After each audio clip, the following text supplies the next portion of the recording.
প্রিয় শিক্ষার্থীবৃন্দ, তোমরা কেমন আছো? আশা করি ভালো আছো। আমিও আল্লাহর অশেষ রহমতে ভালো আছি। আমরা গত কয়েকটা ক্লাসে ফিনান্সিয়াল ম্যানেজমেন্ট সাবজেক্টের বিভিন্ন টপিকস নিয়ে আলোচনা করেছিলাম। সর্বশেষ আমরা ক্যাপিটাল স্ট্রাকচার এটা নিয়ে আমরা আলোচনা করেছি। সো ক্যাপিটাল স্ট্রাকচারের আমরা NI approach, NY approach, traditional approach বা মডিগ্ল্যানি অ্যান্ড মিলার অ্যাপ্রোচ নিয়ে আমরা আলোচনা করেছি। আজকে আমরা এই অ্যাপ্রোচগুলার মধ্যে থেকে কিছু অঙ্ক নিয়ে আলোচনা করব। তো তোমরা আমার গত ভিডিওগুলা দেখেছো, সেখান থেকে এনআই, এনওয়াই, ট্রেডিশনাল বা এমএম অ্যাপ্রোচের অঙ্ক কিভাবে করতে হয় আমরা সেটা বুঝতে পেরেছি। কিন্তু পরীক্ষায় যে অঙ্কগুলো আসে সেগুলা আমাদেরকে প্র্যাকটিস যদি আমরা না করি তাহলে ভালোভাবে চ্যাপ্টার সম্পর্কে আমরা ধারণা অর্জন করতে পারবো না। এই কারণে আমি জাতীয় বিশ্ববিদ্যালয়ের দুই একটা প্রশ্ন নিয়ে তোমাদের সামনে হাজির হয়েছি। আজকে আমি তোমাদের সাথে আছি Mohammad Hafiz Al Asad, assistant professor, finance. So আমরা গত যে ক্লাসগুলো আলোচনা করেছিলাম সেই ধারাবাহিকতায় আজকে আমি তোমাদেরকে যেটা করাবো সেটা তোমাদের এখানে আমরা উপস্থাপন করি। আজকে আমরা ম্যাথমেটিক্যাল প্রবলেম, ট্রেডিশনাল অ্যাপ্রোচ এটা নিয়ে বা এনআই অ্যাপ্রোচ নিয়ে আমরা আলোচনা করব। এখন আমি এখানে ট্রেডিশনাল অ্যাপ্রোচ বা এনআই অ্যাপ্রোচ দুইটাই বললাম। দেখো, এনআই অ্যাপ্রোচের সর্বশেষ আমরা নির্ণয় করে থাকি কে ও, ঠিক একইভাবে তোমার ট্রেডিশনাল অ্যাপ্রোচে আমরা সর্বশেষ কেও নির্ণয় করে থাকি। যখন আমরা এরকম টেবিল দেওয়া থাকবে, এই টেবিলের মাধ্যমে যদি আমরা অঙ্কটাকে করি তখন আমরা বলবো এনআই অ্যাপ্রোচ। আর যদি আমরা সূত্র প্রয়োগ করে অঙ্কটা করতে যাই তখন এটাকে আমরা বলবো ট্রেডিশনাল অ্যাপ্রোচ। এখন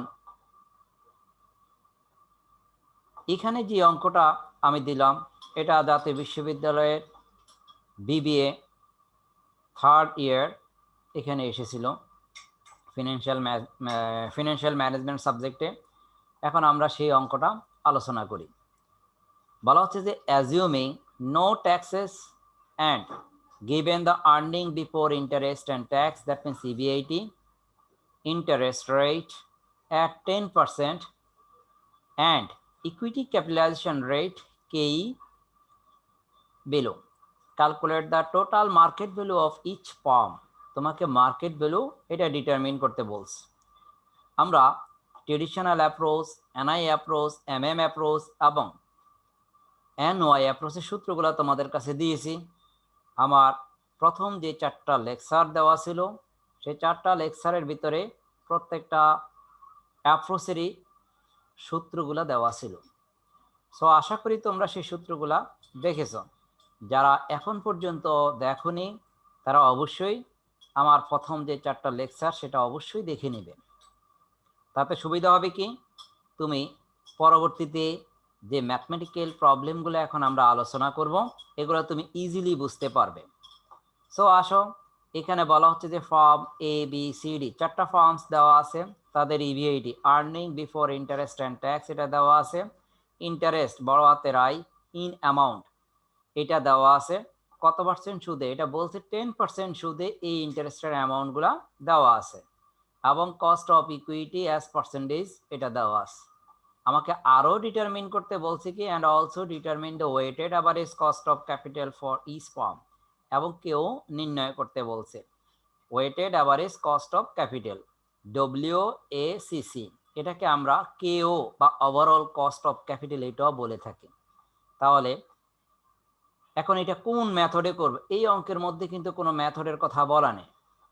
তো তোমরা শর্টলি যেটা বুঝবে, যদি প্রশ্নে কে ই দেওয়া থাকে, যেমন এখানে কে ই দেওয়া আছে, তাহলে যদি প্রশ্নে কে ই দেওয়া থাকে আমরা সর্বশেষ কেও বের করব। আর কেওটা নির্ণয় করতে হয় এনআই অ্যাপ্রোচে, না হয় ট্রেডিশনাল অ্যাপ্রোচে। এখন যদি আমি টেবিল অ্যাপ্লাই করি তাহলে আমরা এটাকে বলবো এনআই অ্যাপ্রোচ। আর যদি আমরা সূত্র বা ফর্মুলা অ্যাপ্লাই করে অঙ্কগুলো করি তখন আমরা এটাকে ট্রেডিশনাল অ্যাপ্রোচ বলবো। প্রশ্নে যদি স্পেসিফিকলি ইন্ডিকেট করে না দেয় যে এটা এনআই না ট্রেডিশনাল, তখন আমরা এই ওয়েটা দেখব। এটা হলো অঙ্ক করার সুবিধার্থে, যে যদি প্রশ্নে কেই দেওয়া থাকে আমি সর্বশেষ কেও বের করব, আর যদি কেও দেওয়া থাকে সর্বশেষ কেই বের করব।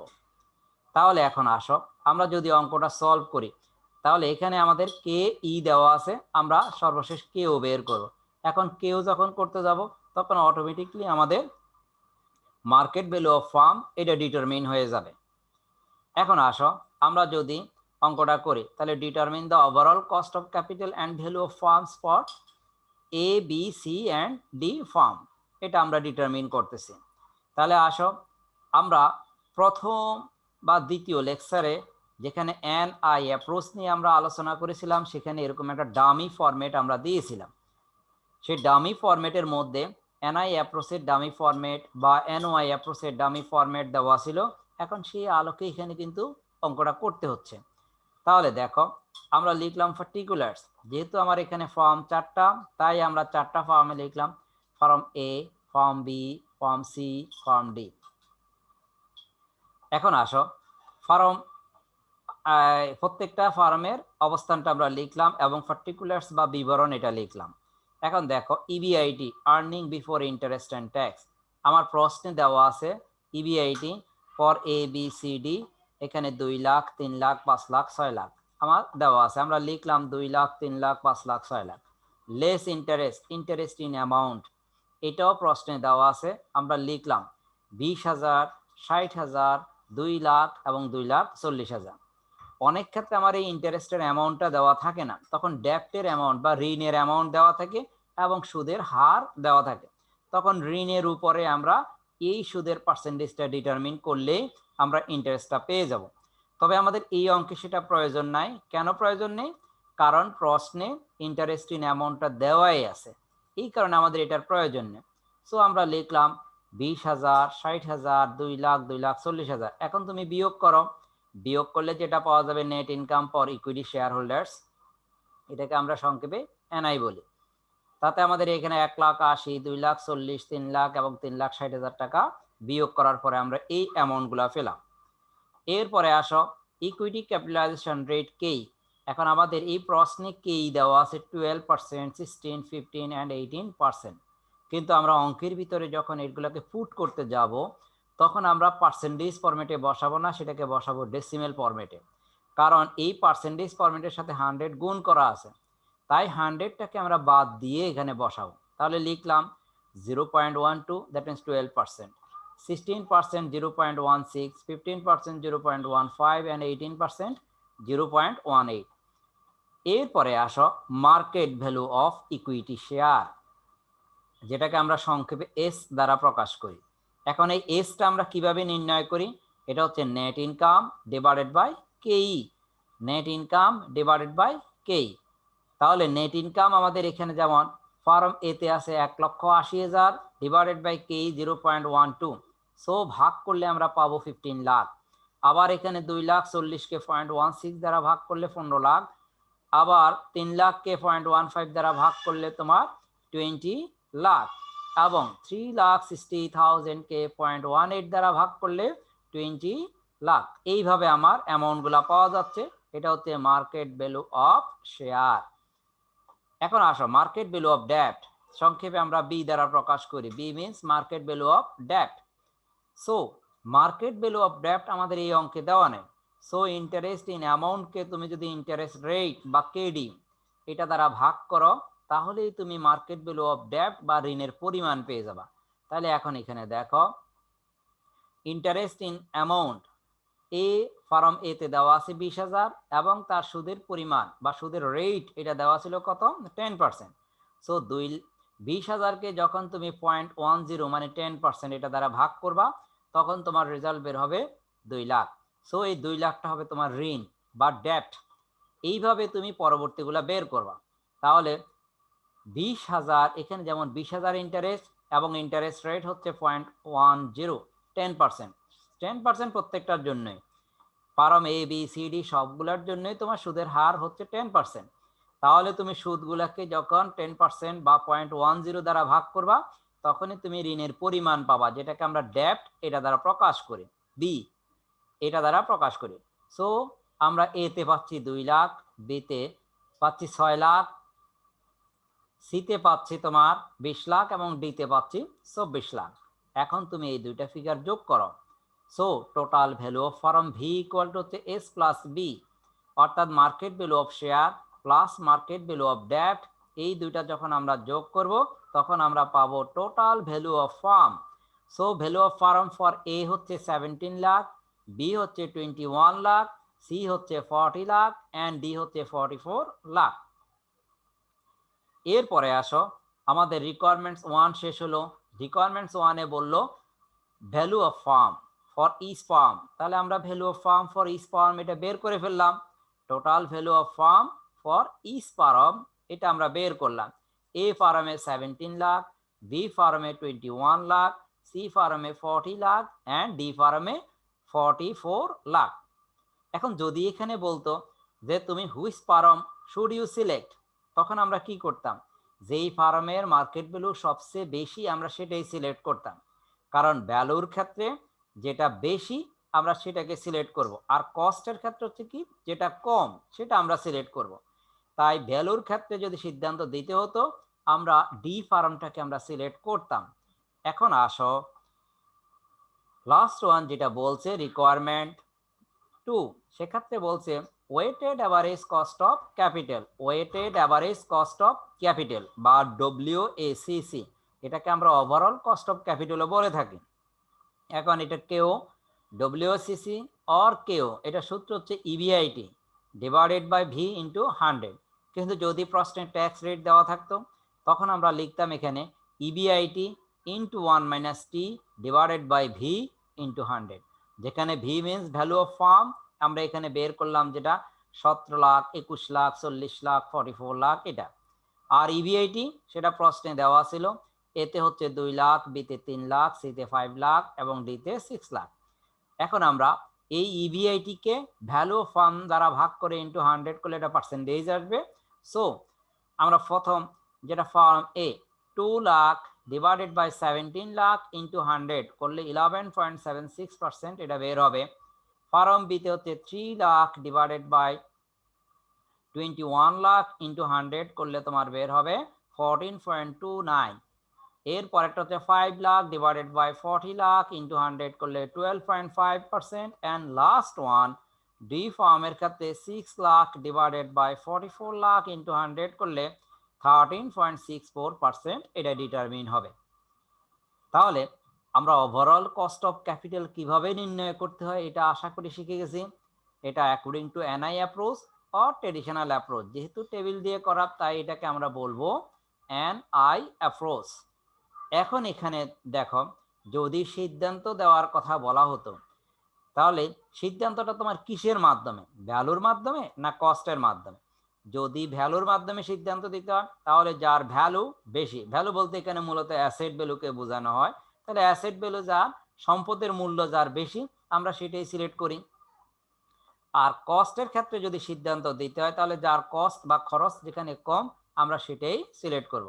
তাহলে এই অঙ্কের ক্ষেত্রে যদি ভ্যালুর মাধ্যমে সিদ্ধান্ত দিতে হতো যে হুইচ ফার্ম ইজ অপটিমাম বা অপটিমাইজ, তাহলে আমরা বলতাম যে firm D is optimize or optimum. কিন্তু যদি কস্টের মাধ্যমে আমরা বলি তাহলে firm A should be selected, okay, because firm এর কস্ট হচ্ছে 11.76%, কারণ সবচেয়ে কম, অন্যগুলা বেশি, যে এখানে 11.76, তারপরে 14.29, 12.5, 13.64, তাহলে এগুলার ভিতরে আমরা দেখতেছি ফার্ম এর খরচ সবচেয়ে কম। আর ভ্যালুর ক্ষেত্রে ফার্ম ডি এর ভ্যালু সবচেয়ে বেশি, তাই খরচের ক্ষেত্রে যদি সিদ্ধান্ত দেওয়া হয় তাহলে firm A should be selected. আর যদি তোমার ভ্যালুর মাধ্যমে সিদ্ধান্ত দিতে হয় তাহলে firm D should be selected. তাহলে আশা করি আমরা কিভাবে এই ধরনের অঙ্ক কমপ্লিট করতে হয় এটা আমরা আশা করি বুঝে গিয়েছি। দেন আসো আমি আরেকটা অঙ্ক নিয়ে তোমাদের সাথে আলোচনা করি। বলা হচ্ছে যে in considering the most desirable capital structures of a company the following estimates of the cost of debt and equity capital after tax, মানে এখানে কে ই আফটার ট্যাক্স এটা দেওয়া আছে, KD after tax both have been made the various levels of debt equity mix। এখন এখানে দেখো বিভিন্ন মাত্রা ডেপ্ট ইকুইটি মিক্সের অবস্থানটা দেওয়া আছে। বলছে ডেপ্ট as a percentage of total capital employed, total capital হচ্ছে তোমার 100%। এখন এটার ভিতরে বলছে ডেপ্ট 0%। টোটাল ক্যাপিটালের মধ্যে কয়টা সোর্স? দুইটা, একটা হচ্ছে ডেপ্ট আর একটা হচ্ছে ইকুইটি। সো ডেপ্ট এবং ইকুইটি মিক্স এটা হবে কত? 100%। এই 100%-এর মধ্যে যদি ডেপ্ট তোমার 0% হয় তাহলে ইকুইটি স্বাভাবিকভাবে কত হবে? 100%। এটাকে ডেসিমেল ফরম্যাটে অঙ্কে ইউজ করতে হবে। আবার দেখো 2 নাম্বার সিচুয়েশনে বলছে ডেপ্ট 10%, তাহলে স্বাভাবিকভাবে ইকুইটি 90%। কিন্তু অঙ্কের ভিতরে এটাকে ইউজ করতে হবে কোন ফরম্যাটে? ডেসিমেলে। কারণ হচ্ছে পার্সেন্টেজের সাথে 100 দ্বারা গুণ করা আছে, সো আমরা 100টাকে বাদ দিব। এখন 3 নাম্বার সিচুয়েশনে বলছে 20% অফ ডেপ্ট, তাহলে ইকুইটি কত? রিমেনিং 80%। এইভাবে আমরা পরবর্তীগুলো পাবো। যেমন এখানে 30% ডেপ্ট, so 70% equity, 40% ডেপ্ট, 60% equity, 50% ডেপ্ট, so 50% equity, 60% ডেপ্ট, 40% equity. কারণ ডেপ্ট এবং ইকুইটি মিলেই আমার টোটাল ক্যাপিটাল স্ট্রাকচার এখানে গঠিত, এবং তাদের কস্ট অফ ডেপ্ট after tax and cost of equity after tax এটা দেওয়া আছে। সো বলছে you are required to determine the optimum ডেপ্ট equity mix for the company by calculate the composite cost of capital. এই কম্পোজিট কস্ট, কম্পোজিট মানে কি? একত্রিত খরচ। তাহলে কম্পোজিট কস্ট অফ ক্যাপিটালের মাধ্যমে বা কেও কম্পোজিট কস্টকে আমরা ওভারঅল কস্ট অফ ক্যাপিটাল এটাও বলে থাকে। সো এই কেওর মাধ্যমে তোমাকে সিদ্ধান্তটা দিতে বলছে, যেখানে তোমার ডেপ্ট ইকুইটি মিক্সের সর্বোচ্চ বা কাম্য মাত্রাটা কত হবে এটা জানতে চাওয়া হচ্ছে। এখন কাম্য মাত্রাটা কি হবে? যেহেতু আমরা এখানে কস্টের মাধ্যমে সিদ্ধান্ত দেব, তাহলে আমরা দেখব যার কস্ট সবচেয়ে কম হবে, যে এখানে যে কয়টা সিচুয়েশন দেওয়া আছে, 7টা সিচুয়েশন, যে প্রথমে 0, তারপরে 10, 20, 30, 40, 50, 60, তাহলে এখানে টোটাল 7টা সিচুয়েশন দেওয়া আছে। এই 7টা সিচুয়েশনের আমরা কে ও বা ওভারঅল কস্ট অফ ক্যাপিটাল এটা ডিটারমিন করব। করার পরে যার কস্ট সবচেয়ে কম হবে আমরা সেটাকে বলবো অপটিমাম। তাহলে এখন আসো আমরা যদি অঙ্কটা করি, এটাকে কিন্তু আমরা টেবিলে করতে পারবো না। টেবিলে করতে গেলে আমরা লিখি ইভিআইটি লেস ইন্টারেস্ট লেস ট্যাক্স, এইভাবে দিয়ে আমরা আস্তে আস্তে কাজ করি। তারপরে তুমি কেও লিখো বা কেই লিখো, তারপরে তুমি market value of share, market value of ডেপ্ট, এগুলা কাউন্ট করে তারপরে তুমি কেও ডিটারমিন করো।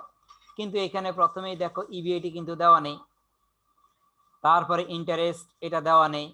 সো আমরা কিভাবে বের করব?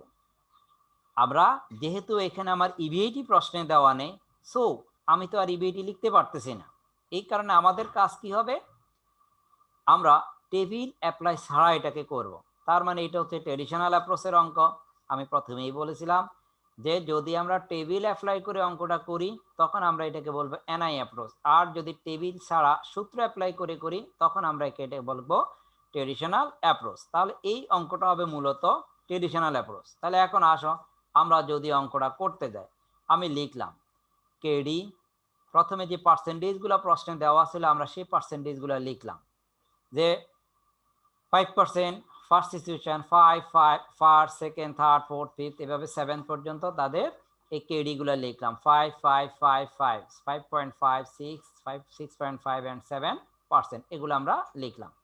দেন cost of equity as percentage, যেভাবে প্রশ্নে দেওয়া আছে আমরা সেভাবে লিখলাম 12, 12, 12.5, 13, 14, 16 and 20%, এগুলো আমরা এখানে লিখলাম।